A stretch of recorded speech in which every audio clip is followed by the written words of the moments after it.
everyone, and welcome to Wait, What? Why? The podcast that ponders the origins behind the things that we do. Thank you for taking the time to join us today as we discuss the origins of Valentine's Day.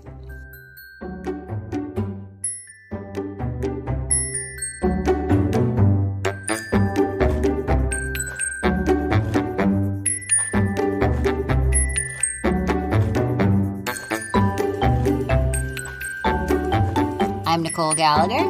I'm Dennis Gallagher. How you doing today? I'm doing pretty well, thank you. How you doing? Good. Pending a snowstorm. It's all freezing mix. Just a mess. A mess. I was rooting for a snow day tomorrow, but instead it's a remote learning day, which kind of makes me hate the pandemic even more. Stop complaining is what it is. Well, everybody's safer.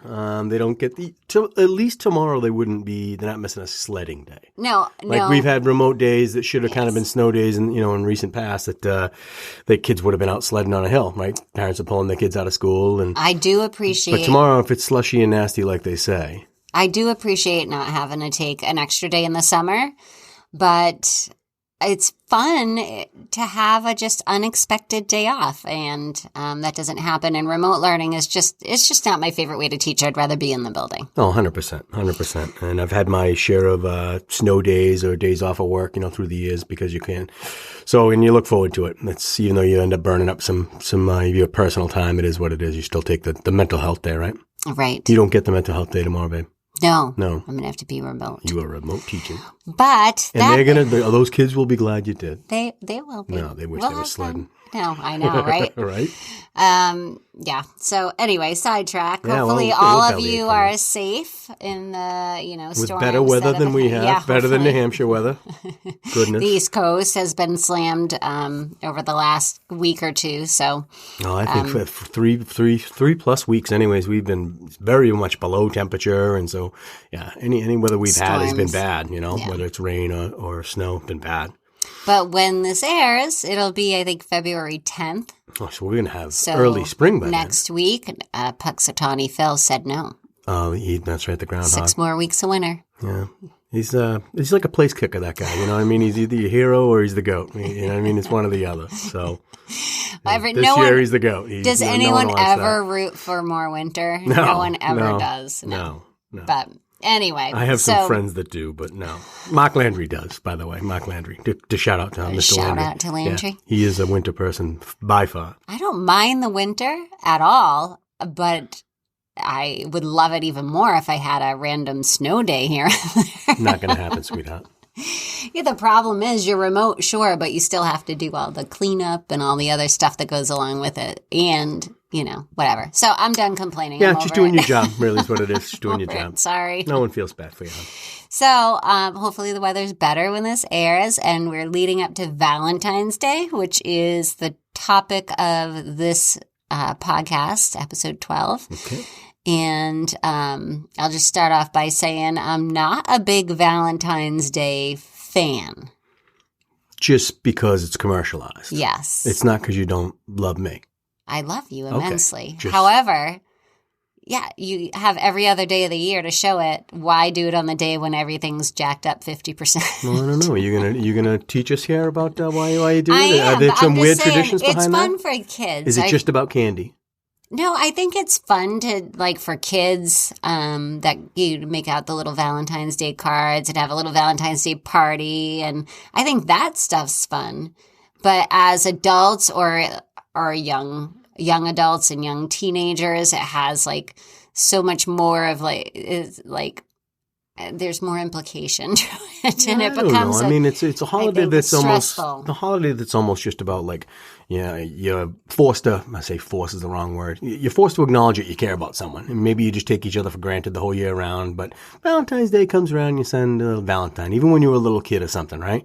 You do the Valentines or candygrams or whatever it is. Well, but I had a student say to me that my boyfriend hasn't even asked me to be his Valentine yet.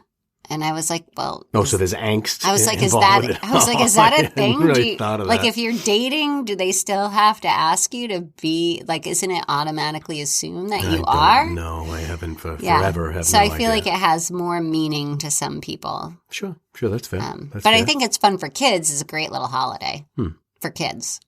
But for adults, I don't know. I think you could be putting your relationship on the line if you're not, living up to whatever your significant other's expectation is. Yes. Well, did you enjoy getting the big bouquets of flowers on those days at school? Is that nice or no? It's not nice. Sure.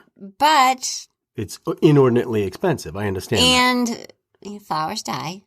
Yeah, well, those memories don't always. And the kids seeing, in your case, the kids seeing you get them at school. I always thought that was kind of a cool thing, too. It is kind of cool, yes. All right. So it's not a bad thing. Did I just twist around your whole episode here? No.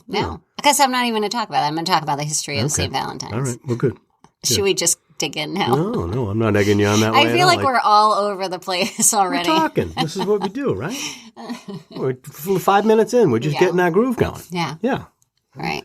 You can teach class anytime you want. What were we talking about right before we started? And I was like, that's perfect. We should talk about that. And I already forgot. That's good. Yeah, I forgot too. It'll come back. Hopefully, we'll be on air for a little while. It'll come back. All right. We'll do the there it is. There it is. Wait, what? Why? Okay. All right. All right. All right. Taking in? I guess so. Yeah. Where you taking us on this one? I feel out of sorts today. I don't know. I don't know. All right. There are... All right. First of all, like I say every other time when we're starting the origins of something, I feel like there's so much information that I have to really whittle down. So, many myths regarding the origins of Valentine's Day, which I felt like was appropriate because, this is the first February episode we've ever done. Your mind blown? No, I remember what we were talking about. He's making this. For those of you listening, he was just making this gesture like his brain was exploding. So I thought he was mind blown like a light bulb going off by something epic I just said, but you remembered. One of these days we're going to video this thing and then we'll get to see that craziness, right? What do you remember? We were talking about that movie, the horror movie there, My Bloody Valentine. Yes. And for some reason, you and I both... No, yeah. So Den says to me, what's this episode going to be about? And I said, the origins of Valentine's Day. And he's like, My Bloody Valentine. And I said, did I make you watch that? Because I love horror movies. I love Seasons. And he said, no, I remember it. But I watched it many times when I was a kid, yeah. That was the first ever horror movie I ever saw. Shout out to that movie. That was a great movie. It was a great movie. It had a mining theme to it, and there were pickaxes. It was about miners. Yeah, it was horrifying. And it was bloody, it was so gory, old. And it is old. I'm not sure it aged well, but... Super gory. I watched it not that long ago, like within the last 5 years, and it's definitely dated, but it definitely is. I still liked it. Is it because you saw it? I still so many felt years like ago, I had a little soft spot for it. Yeah, I liked it too. But that's what we were talking about before we came on the air, anyways. Right. We digress one more time. My Bloody Valentine. Yeah, no, I don't know if anyone remembers that, but it was a cool movie. Yeah, give us a shout out. Yeah, shout out to My Bloody Valentine. The crazy, gory minor movie that scarred us when we were kids. Yeah, it was good. Mm-hmm. I don't think it came out. Now I'm trying to remember. No, I think it was, do you think it was the 80s? Oh, yeah. I would have said 70s. Oh, maybe late 70s, early 80s. I'm You're asking the Google machine. I love it. I feel like it was definitely the 70s. It is. It's already up.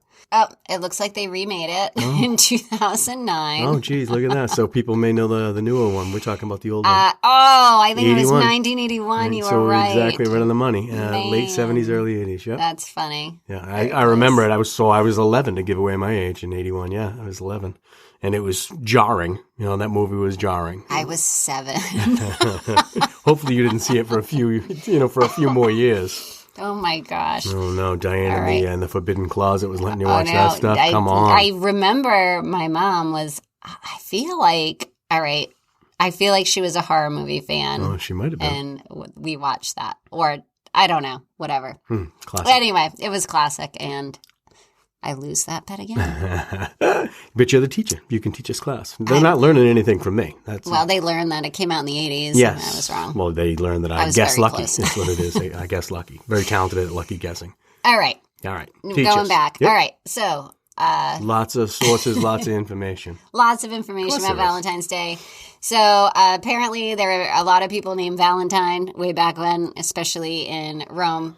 Many stories shared about the origins. So I'm just going to give a little background first, and then I'll go into some of the most popular stories. Okay. Okay? Yep. So All of the stories that I found happened during the reign of the Roman Emperor Claudius Gothicus in 269 through 270 AD, or about that time. Persecution of Christians was common.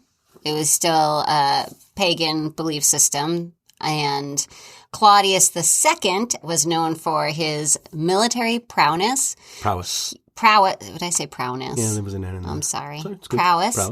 And strength. They get it. Able to win many battles, and it is said that he was responsible for winning battles that would allow Emperor Aurelian to reunite the empire, because there were many times throughout history where the Roman Empire would be divided and then reunited again. Sure. It was huge. Yes. But Claudius was known to be tyrannical. He was oppressive. And while he was in power, he made it illegal for young men to marry because, of course, it's better to have, single men go out to war and not have to worry about, right? Yeah. Well, not have to worry about families and wives. And sure, that with the then. They didn't have children. It just made it easier to send them off to battle. Yep. So this brings us to our first story. So that's kind of a little bit about the background and what was happening in Rome. So the first story is about St. Valentine, who was a Roman priest. He was charged with trying to convert people to Christianity and performing marriages in secret against the wishes of the authorities. So, because Claudius outlawed it. Which I'm sure he was, He was secretly doing that. He was captured and held prisoner in a noble's home. And it is said that while he was held prisoner, he was able to heal the noble's daughter from blindness. And because of this, it was said that he was able to convert the entire noble's family to Christianity, which was an awful thing. Well, they must have thought it was a miracle. Yeah. They did, yes. Sure. And so Valentine was sentenced to death, was decapitated on February 14th. Holy. And it was said that right before he was sent to his own death, he sent a note to the noble's daughter before he was beheaded and signed the note, "You're Valentine." Isn't that sweet? It is sweet. It's tragic I mean, and he sweet. Was Everyone loves a tragedy. within hours later, but yes. There is also a version of the story, which is a twist from the first one, in which Valentine was captured and was to live out the rest of his days in prison. And while in jail, grateful couples that he had married in secret would bring him gifts and flowers. And it was in jail where he fell in love with the jailer's daughter, very similar. And some say that she was blind, and he healed her. And before he was put to death again, it has that note, a little love note, signed "Your Valentine." Third version, very similar. St. Valentine was helping persecuted Christians escape their captors. He was found out, arrested, and brought to Claudius II, who told them that he would allow him to live if he renounced Jesus Christ. Valentine refused and was beheaded. Yeah, those are very similar stories. Yes. Especially over this, that long ago. Right. Yep. And then there's one other, again, instead of the Roman priest, it was St. Valentine, who was the Bishop of Terni. And the stories that were told about him, again, very similar. He was said to have performed secret weddings. He was also beheaded on February 14th. And some accounts that I saw really were conflicted on whether that these two accounts of these two different, the Roman priest and the bishop, were the same person, but told in different ways, or that this person ever even existed at all. Like all these people made up a different story, or a story that was that's a right. Yeah. So throughout, the persecution of Christians is very well documented throughout the Roman history. And it's very possible that there was a Valentine that existed. Like I said, it was a story that was told numerous times. Really, you could see writings about him and all these different, histories. But, and it also wasn't a far stretch to think that there was someone that would try to be converting people to Christianity and also be persecuted for it, because it was something that was happening probably under common. the reign Common at the time. Sure. Of Claudius II. Yep. However, because of Emperor Diocletian, who was super anti-Christian, a lot of the records that might have held all this information can't be found. So they're thinking They destroyed historians them, or think that Diocletius destroyed buried them, whatever they did. all of those Wow. records. So that's why we can't really find specific elements about St. Valentine and what he was doing. Because, of course, folks were much more, they wrote everything down back then. I mean, everything was chronicled. You know, they were scribes or whatever they called them at the time. And Yes. everything was chronicled. So, Yes. Certainly at that level, when you're talking about Claudius and, you know, Right. yeah. It was very People were writing important. everything The down for history sure. was The history very was important, important. yeah. For sure. So anyway, a lot of what we know, like a lot of those stories that I just told you are like these sporadic filled in accounts of what people believe might have happened because we don't actually have historical records. Yeah, are similar telling though. us Certainly similar, all of what those accounts. What exactly had happened. Yep. Yes. So we don't know if these stories of St. Valentine are true, but it's believed that they have a hint of truth behind them. Plausible for sure. We do know that. So, and again, this is what kind of gives it some like validity. St. Valentine was officially declared a saint in the 5th century under the rule of Constantine. Emperor Constantine converted to Christianity, and he helped with the spread of Christianity throughout Rome. Although St. Valentine is still on the list of officially recognized saints by the Catholic Church, he is not publicly worshipped. So he does, you know, they have, you know, saint for everything. Yeah, there's saint no of lost formal worship things, on that saint day of- for sure, yes. or anything like that. So he is listed I think about all the mass I've been through, and there's never been anything about St. St. Valentine. Valentine. No, but there are saints for everything. Sure. Yep. Yes, there are. So St. Valentine, I thought this was neat because it was, you know how like every saint has something that you would pray to them for, Yep. Yes. right? St. Jude. Yep. Who's the saint for lost things? Do you remember? Oh, I just saw this recently. Anyway. Oh, the saint you bury in the front yard for luck, and there's all types of things. St. Valentine is known as the patron saint of beekeeping, epilepsy, What? the plague, fainting, Known by who? traveling, and of course, the saint of engaged couples and happy marriages, Well, that's which the makes one sense. is the only one that really I makes know. sense. Who wants to be known the saint of epilepsy? Well, you would pray. Or any type no, of- you, Oh. you pray to them. Okay. For someone who, Oh, I missed like- a beat. Okay, Yeah. I get you. All Yeah. right. I'm like, holy cow, what is that? No one wants to be known for that. I understand. No, this is the saint that you pray to for these things to be better. Understood. The holiday was removed from the Roman calendar of saints after the Second Vatican Council in 1969. Pope Paul VI decided to remove St. Valentine's Day from the calendar of major holidays, mostly because very little about the actual St. Valentine could be verified. Again, those missing records. Yeah, interesting. That's unfortunate. Yes. However, its religious observance is still allowed, and Anglicans and Lutherans recognize February 14th as an official feast day, while the Eastern Orthodox Church celebrates St. Valentine on July 6th. So a little different Yeah.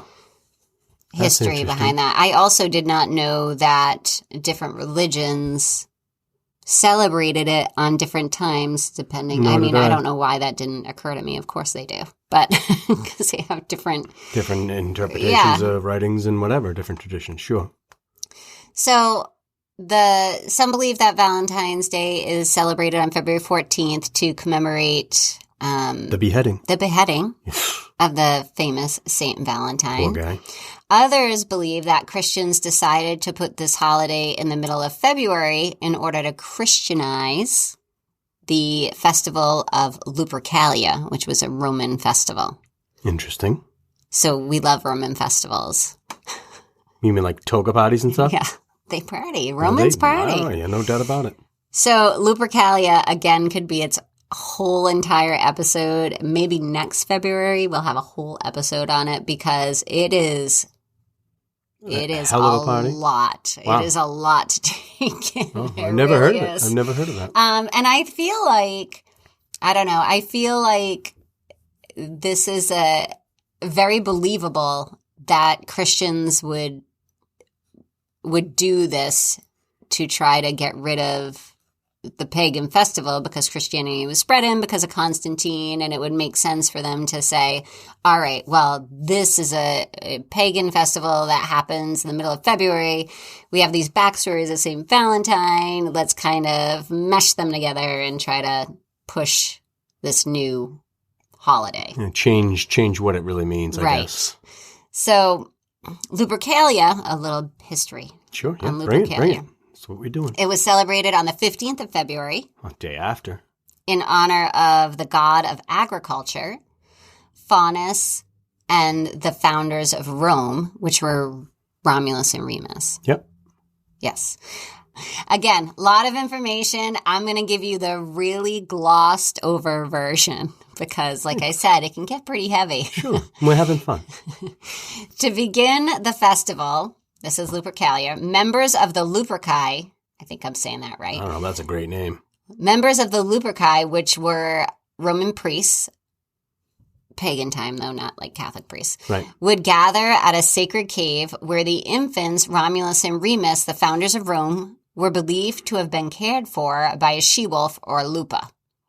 The priests would sacrifice a goat for fertility and a dog for purification. They would then strip the goat's hide into strips, dip them into the sacrificial blood, and take them to the streets, gently slapping both women and crop fields with the goat hide.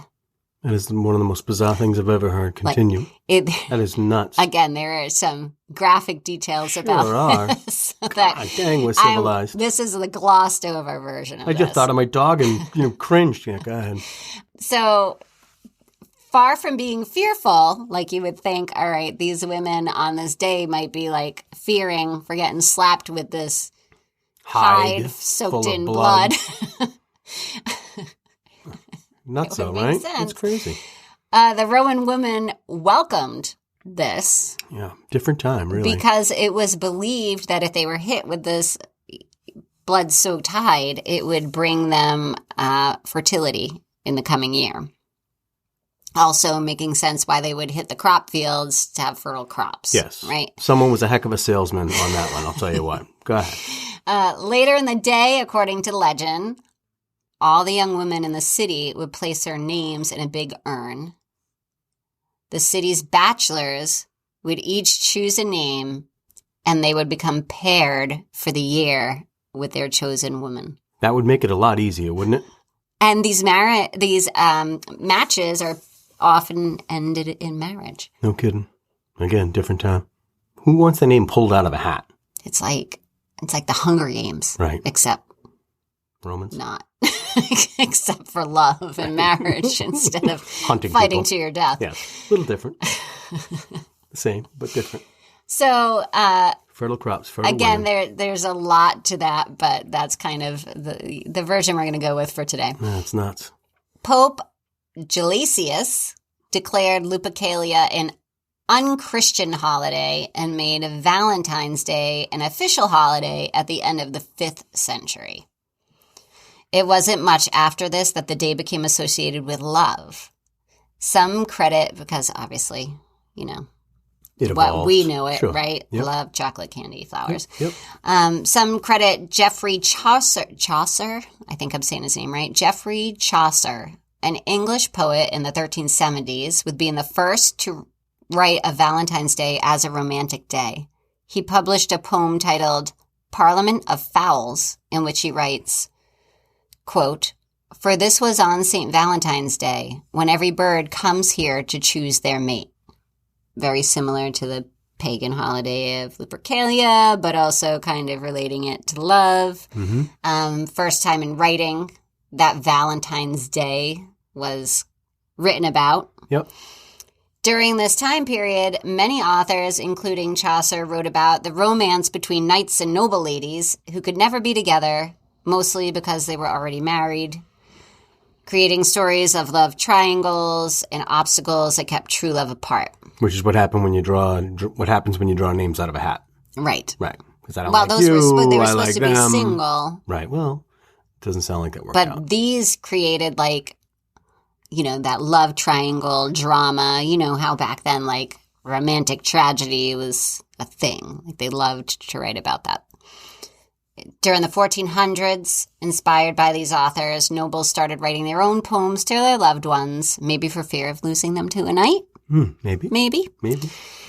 According to an article by NPR, Chaucer and Shakespeare romanticized it in their work, and it gained popularity throughout Britain and the rest of Europe. And in Shakespeare's Hamlet, Ophelia declares herself as Hamlet's Valentine. So this is again trying to show how it became not only a holiday, but associated with romance and love throughout history. Definitely an evolution to that, because they did nothing but fight over whether Valentine was even a valid saint for the whole beginning of this story, and it's finally evolving into something similar to what we think of today. Yeah, it's the evolution. Yep, absolutely. Yeah, no one's getting hit with bloody hides anymore. The authors are writing, things are progressing. Thank goodness. Thank goodness. That was disturbing. Can you imagine? No, I can't. No. Anyway. Yes. So the oldest known Valentine, still in existence today, was a poem written in 1415 by Charles, Duke of Orleans, to his wife while he was imprisoned in the Tower of London following his capture at the Battle of Agincourt. I'm probably butchering these names. The greeting is now a part of a manuscript collection of the British Library in London. Several years later, it is believed that King Henry V hired a writer named John Lydgate to compose a Valentine note to Catherine of Valois. Eventually, the tradition made its way to the New World. The Industrial Revolution ushered in factory-made cards in the 19th century. And in 1913, Hallmark Cards of Kansas City, Missouri, began mass-producing Valentines. February has not been the same since. Nope, and they seized on the opportunity that we are lazy and don't want to write our own stuff down. So, that is our history. That's our history? That's our history. Of Nice. course, I have fun facts. Everybody loves fun facts. I feel like it's my favorite part. I do love... Finish on a high note, right? Finish on a high note. We were beheading St. Valentine at the beginning of the story. It started Let's tragic. have some fun facts. Right? Yeah, we I talked about a horror movie. What the heck's wrong with us? Let's finish on a... I love the history behind it, but the fun facts are just fun. Hell yeah. I don't know. Everyone likes fun. Gotta share them. All right. So fun facts. You ready? Yes. Do you have any you think you want to share? Do you have a fun fact? Fun fact? No, I don't. I'm Okay. sorry. Thanks for putting me on the spot. No, that's all right. You can find Valentine's skull in Rome. You know, that one that they're not sure that really exists, but might exist. It's like on exhibit. So the flower-adorned skull of St. Valentine is on display in the Basilica of St. Maria in Cosmedin. That sounds substantial. Rome. That sounds substantial. Yeah. Like, that's not just a little church on the side of the road. No. No, wow. Holy cow. In the early 1800s, the excavation of a catacomb near Rome yielded skeletal remains and other relics now associated with St. Valentine. As is customary, these bits and pieces of the late saint's body have subsequently been distributed to reliquaries. I'm saying that where I'm trying to quote reliquaries around the world. You'll find other bits of St. Valentine's skeleton on display in the Czech Republic, Ireland, Scotland, England, and France. Ireland. Love it. Spread all throughout Europe. Oh, yeah. Oh, here's a fun one. Vinegar Valentines were used to deter suitors in Victorian England. During the Victoria era, this is terrible. This is, I think, the beginning of bullying. Like, if I... It's just... I was surprised when I found this out. So during the Victorian era and into the 20th century, really not that long ago, No. those who didn't want the attention of certain suitors would anonymously send vinegar valentines, or otherwise known as penny dreadfuls, which would range from sassy to cruel and could be purchased to insult just about anyone in your life. So instead of sending something lovely, you'd be sending something mean. A piece of coal. It's just like sending them a piece of coal on the Valentine's Day, just to poop on the day. That's horrible. Well, if you say coal, that makes me think they're a bad person and they deserve it, because Santa only leaves coal. Yeah, vinegar. I'm not sure how they dressed up the vinegar, but you're talking to a guy who took a big giant mouthful of vinegar on occasion. That's disgusting. Right, but Horrible. Is it because the person that is wooing them or attempting to woo them as a bad person, so they're like letting them know straight up, stay away? I don't know. Or is it because they're mean, spiteful people? I don't know. Because I took it as point is like getting bullying. across, go away for sure. Yeah, it could be bullying, I guess. Yeah, or it could just be stop, sending me letters. And also, Stop sending me texts. Why would you spend your Stop money trying to on DM that? me. Stop trying to slide into my DM. That's what they were saying. Oh my God. Right? You're so hip. I'm way hip. I also drank vinegar. Oh, bad. That's gross. Yeah. People do that for health. That wasn't for health. Why'd you do it? Oh, a story. So when I was a kid, teenager, thought I was slick, had a jean jacket with the big, big, long pockets on the inside. And I got my hands on a bottle of Southern Comfort, right? And I had it in there for later, hanging in my closet. Whatever I did, came home, showered. Well, my mother found it, and she emptied it out, and she filled it with apple cider vinegar and put the cap back on. And, of course, I was 17 and stupid as they come, and went to my buddy's house and took a big haul off that thing, and I thought that it had gone bad. I ran over to the toilet and, deposited it all in the toilet and then took another drink off it just to make sure that it had gone bad. Well, it was apple cider vinegar, and my mother got the joke on me, and my friends got a good laugh on me. It was horrible. That is amazing. Yes. I love your mother. She won. Dude, I have a few of my mother winning stories. Shout out to Evie. Shout out, yeah. She had me every time I turned. Didn't get away with anything. I think that's awesome. Yeah, it's gross. It was horrible. So these people that were getting these poor candy grams or whatever they were Valentine's, that's horrible. That's great. I love it.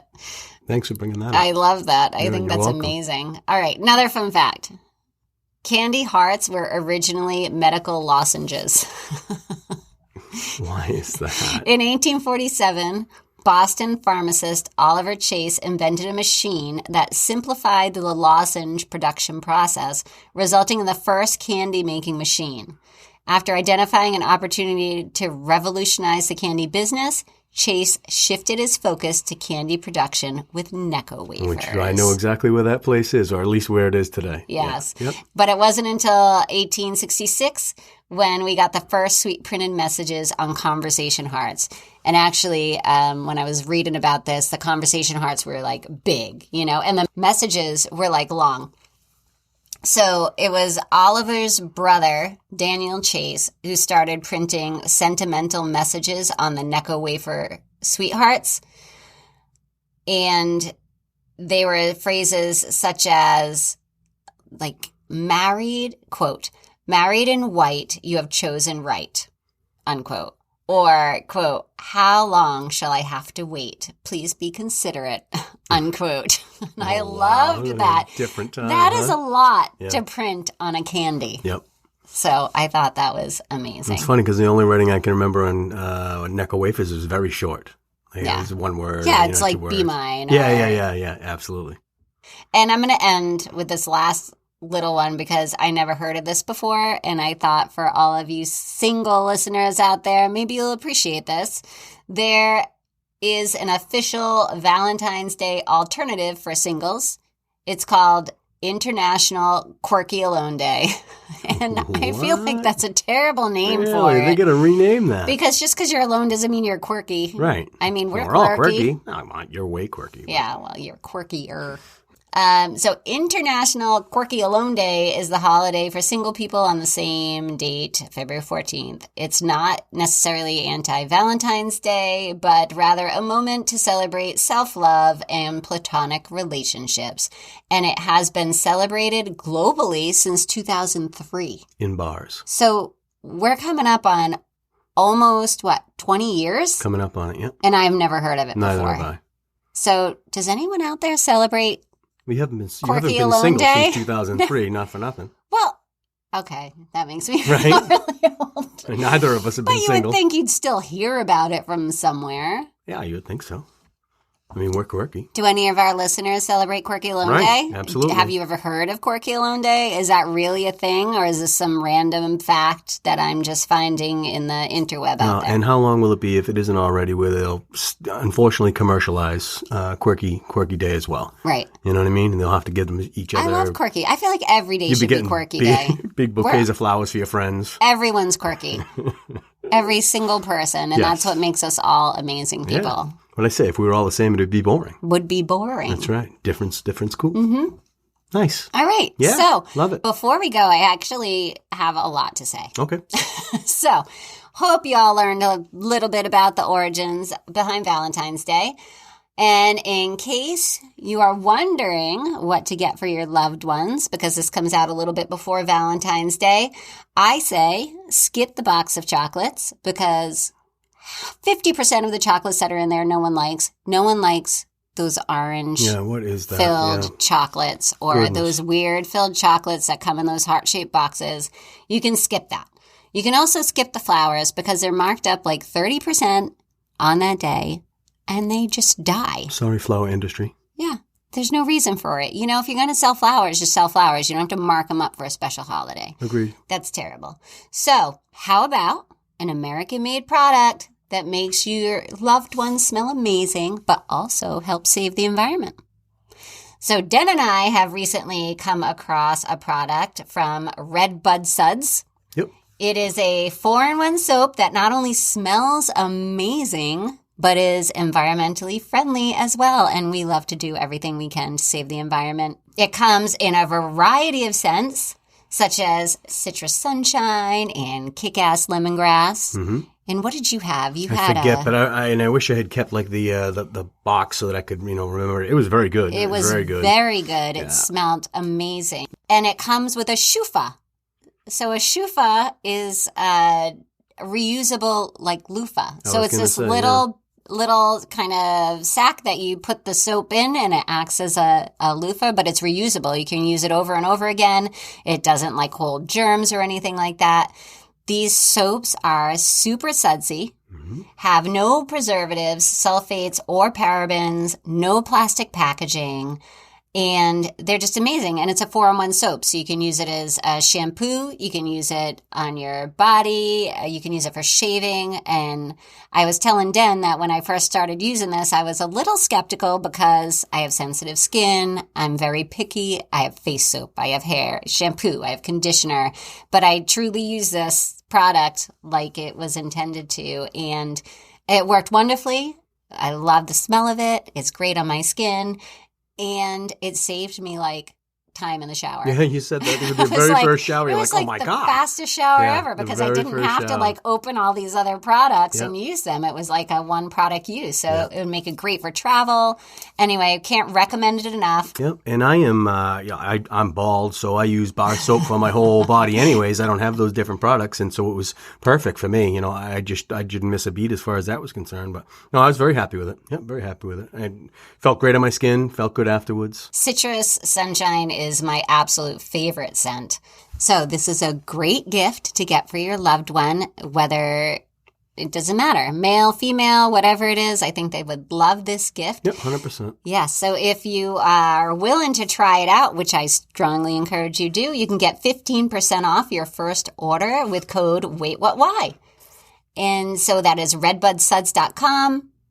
And you can enter promo code WAITWHATWHY and save 15% off your first order. Nice. Pretty awesome, right? Yeah, absolutely. And thank you for letting us do the sample. That was cool. That was very cool. Yeah, we all spread the products around and tried them all out. It was very cool. Yes.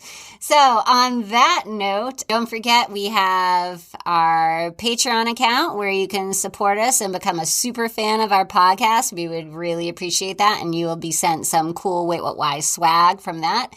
Also, you can reach out to us on any social media. We're still really trying to build up our interaction with our listeners. So we really do want to hear from you. I know I say this every show, but I really want to know what you guys like, what you want to hear, your suggestions, anything like that. And we're on any social media, Instagram, Twitter, Facebook.